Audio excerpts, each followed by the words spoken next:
इत्तेहाद मिल्लत council के अध्यक्ष मौलाना तौकीर रजा अपने बयानों की वजह से एक बार फिर चर्चा में हैं और उनसे बात करते हैं। आपने महाभारत की बात कही है, क्या लगता है इससे देश में अमन और शांति कायम होगी? अमन और शांति के लिए ही मैंने महाभारत की बात की है। मैंने ये बात कही है कि उस वक्त के राजा ने बेईमानी की थी, पक्षपात किया था और नाइंसाफ़ी की थी, माहौल को नहीं समझा था और बेईमानी की। और फिर जो महाभारत हुई, तो वैसा ही आज भी मैं महसूस कर रहा हूँ कि उस वक्त के राजा ने जो कुछ भी किया था वो तो अंधा था, लेकिन आज का राजा अंधा नहीं है, लेकिन गूंगा बहरा उसी की तरह मैं महसूस कर रहा हूँ कि है, क्योंकि देश में जो कुछ हो रहा है वो देखने की कोशिश नहीं कर रहे, जो कुछ हो रहा है उसको समझने की कोशिश नहीं कर रहे, उस पर कुछ बोलने की कोशिश नहीं कर रहे हैं। मैंने अपील की है, मैं प्रधानमंत्री का मन से सम्मान करता हूं और उनका समर्थन करता हूं। उन्होंने जो अच्छे काम किए मैंने उनका समर्थन भी किया है, लेकिन इस वक्त जो नफ़रत फैल रही है पूरे हिंदुस्तान में, मुझे ऐसा महसूस होता है कि जैसे उस वक्त बेईमानी की वजह से, नाइंसाफ़ी की वजह से, पक्षपात की वजह से महाभारत हो गया था, ऐसे कहीं आज फिर बेईमानी की वजह से, सरकार की गलत पॉलिसी की वजह से, नफ़रतों की वजह से, तासुब की वजह से कहीं एक बार फिर महाभारत ना हो जाए। मैं अपने देश में एक और महाभारत नहीं होने देना चाहता, इसलिए मैंने ये कहा है कि प्रधानमंत्री के पास 10 दिन का समय है। ईद के बाद हम दिल्ली में मीटिंग करके फाइनल प्रोग्राम करेंगे और लोगों के दिलों में जो गुस्सा पनप रहा है उसके लिए हमने ये तय किया है, ये फैसला किया है कि हम जेल भरो आंदोलन, देशव्यापी जेल भरो आंदोलन चलाएंगे, क्योंकि हम नहीं चाहते कि देश में एक और महाभारत हो।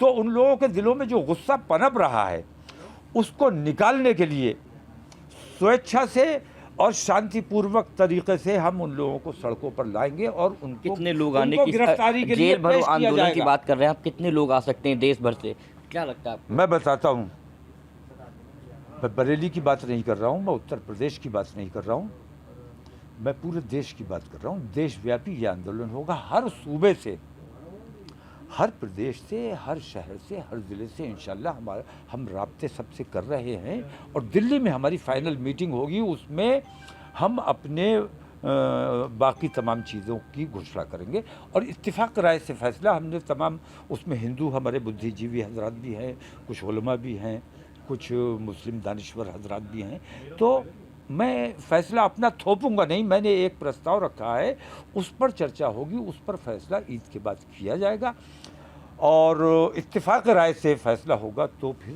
पूरे देश में एक ही दिन इंशाल्लाह, और हो सकता है कि फिर रोज़ाना, जब तक सरकार ये वादा ना करे कि हम अपना तरीक़ा दुरुस्त करते हैं, हम अन्याय करना बंद करेंगे, हम नफ़रतों को कंट्रोल करने की कोशिश करेंगे और दंगाइयों पर सख्त कार्रवाई करेंगे, पक्षपात नहीं करेंगे, गरीबों को के बेगुनाहों के घरों पर बुलडोज़र नहीं चलाएंगे। तब तक हम इंशाल्लाह इस आंदोलन को चलाने की बात कर रहे हैं। क्या लगता है जब तो लोग अब ये फैसला दिल्ली में होगा और तब बताया जाएगा। जब लोग सड़कों पे निकलेंगे तो आपको उम्मीद है कि कोई दंगा फसाद नहीं होगा, कहीं एक पत्थर भी नहीं लगेगा? आपने देखा है कितनी बार लोग सड़कों पर आए हैं और कितनी बार अमन पसंदी के तरीके से वापस घरों को गए हैं। मैं अपने नौजवानों को कंट्रोल करना जानता हूं और मेरे नौजवान, मैं क्या कंट्रोल करूंगा, उनमें खुद इतनी बुद्धि है, उनमें खुद इतनी अक्ल है कि, और खुद वो देश से प्यार करते हैं। हम देश से प्यार करने वाले लोग हैं, देश में अशांति फैलाने वाले लोग नहीं हैं, दूसरों के मजहबी मामलात में दखल देने वाले लोग नहीं हैं, दूसरों के देवी देवताओं के बारे में शान में गुस्ताखी करने वाले लोग नहीं हैं। आप राम कहते होगे, हम मर्यादा पुरुषोत्तम राम कहने वाले लोग हैं। आप हनुमान कहते होगे, हम कहते हैं कि हनुमान जी का चालीसा पढ़ने की हम तलकीन करते हैं। हिंदुओं से मैं कहता हूँ गायत्री मंत्र पढ़ो, हनुमान चालीसा पढ़ो, ज्ञान गुण सागर हनुमान जी। लेकिन तेज आवाज में लाउड स्पीकर में अजान क्या जरूरी है? आप मानते हैं क्या अल्लाह को, ईश्वर को, ऊपर वाले को खुश करने के लिए लाउड स्पीकर की आवश्यकता होती है? एक बात सुनिए, अजान से लोगों को आज तकलीफ होना शुरू हुई है। कितने दिन से? और ये अजान कब से हो रही है? जी ये अजान कब से हो रही है? तब तकलीफ क्यों नहीं हुई? जिस दिन मैं अजान इस नियत से दूंगा कि मुझे पड़ोसी की नींद ख़राब करनी है, किसी के आराम में खलल डालना है, किसी को तकलीफ़ पहुंचानी है, वो मेरी अजान मेरे मुंह पे मार दी जाएगी, वो मेरी नमाज मेरे मुंह पे मार दी जाएगी। अपने उन हिंदू भाइयों से मैं कहता हूं कि हनुमान चालीसा आप अपने मन की शांति के लिए पढ़िए, बहुत अच्छी बात है, पढ़ना चाहिए, जाप करना चाहिए। लेकिन अगर ये हनुमान चालीसा आप दूसरों को तकलीफ़ पहुंचाने के लिए इसका जाप कर रहे हो तो ये अपराध कर रहे हो आप।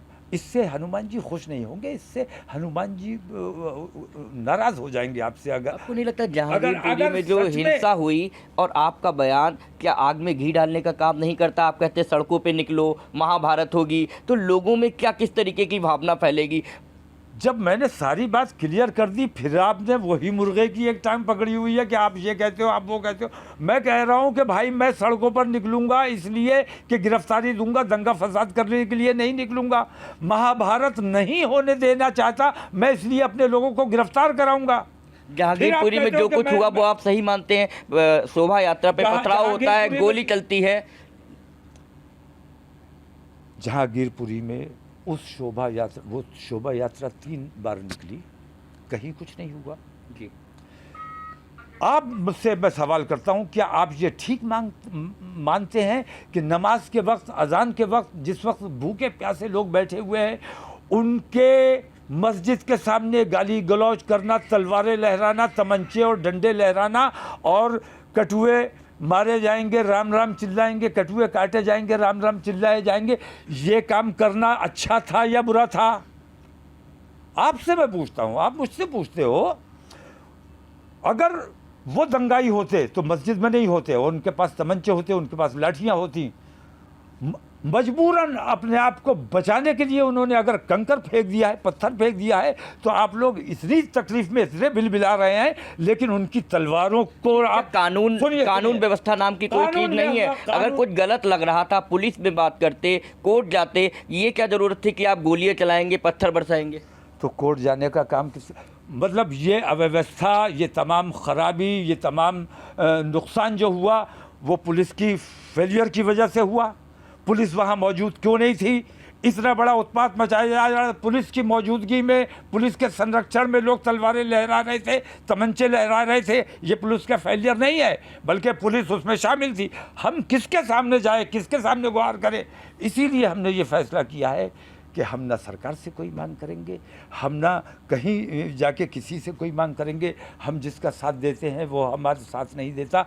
हमारे दोस्त हमारे साथ नहीं है, मजबूर हैं, हम तन्हा हैं, हमारी कोई सरपरस्ती करने वाला नहीं है। हम पाकिस्तान जा नहीं सकते, वो लेने को तैयार नहीं होगा।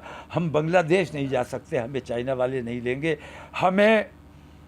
हमारे लिए समंदर रह गया है, आप चाहो तो हमें समंदर में गर्क कर दो, या अगर अमन व अमान के साथ रहना चाहते हो, प्यार मोहब्बत से रहना चाहते हो, प्यार मोहब्बत से रह लो।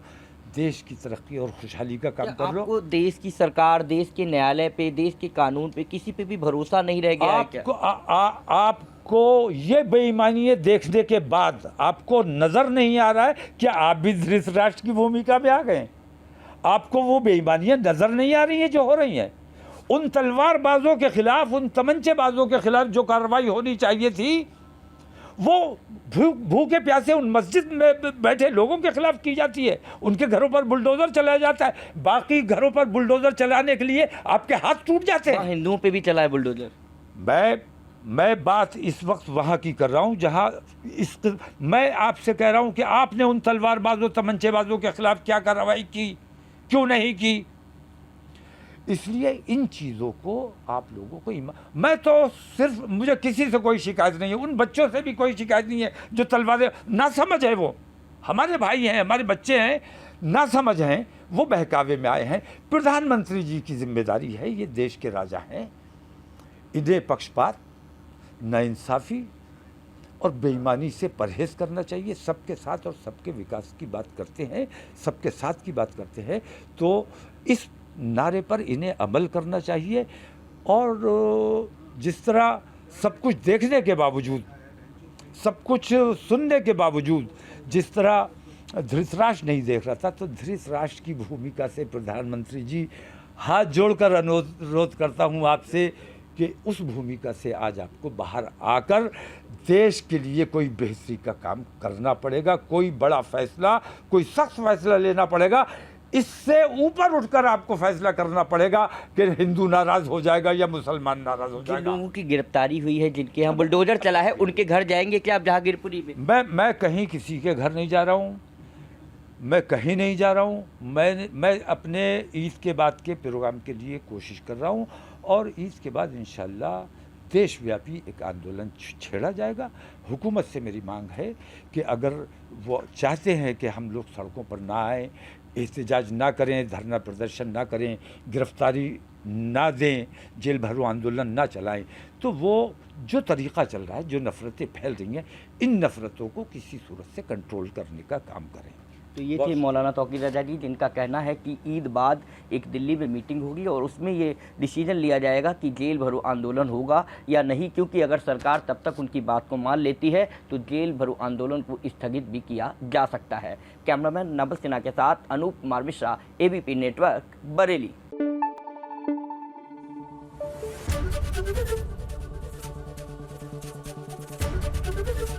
ABP गंगा, खबर आपकी, जुबान आपकी।